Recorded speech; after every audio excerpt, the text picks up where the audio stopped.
My name's Adam Dietrich, and our film is A Soldier's Way. My name is Elliot Gilbert. Well, there's the two lead characters are played by Tim Llewellyn and Gray Acuna, and they're both producers on the film. Tim was our other writer. They had done a duet about two guys, caught up in a bunker of sorts, and they wanted to expand it into a short.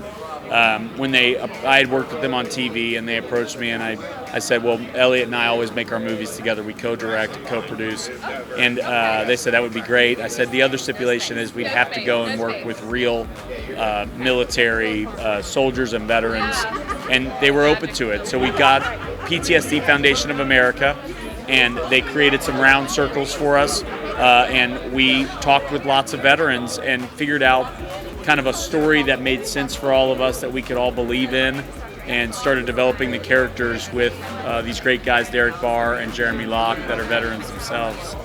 Yeah, and we didn't realize it when we walked into that, but Jeremy and they just kind of fused themselves into the characters subconsciously, And one of the original characters wasn't a combat photographer, but ended up being a combat photographer after we met Jeremy. Yeah, Tim and Gray became Derek and Jeremy, essentially, or some version of themselves, So then, and as we developed it, we realized we didn't want to just tell the story of soldiers in the battlefield. We wanted to tell the story of all of the soldiers, the guys that have the uniforms on in the battlefield, the husbands or wives of those soldiers back home, stateside, their kids, their moms and dads, their communities, everybody that's participating in this war, whatever war it is, in this case Afghanistan, and how it's really a team sport.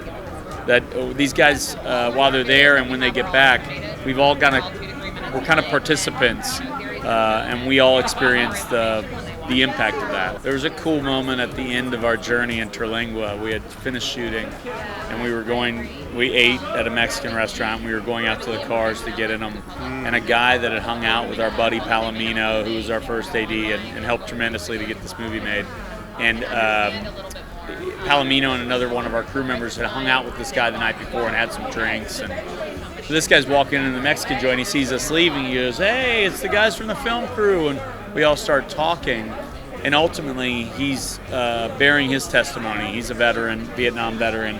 He starts bearing his testimony about, what it was like to serve and why people come to Terlingua.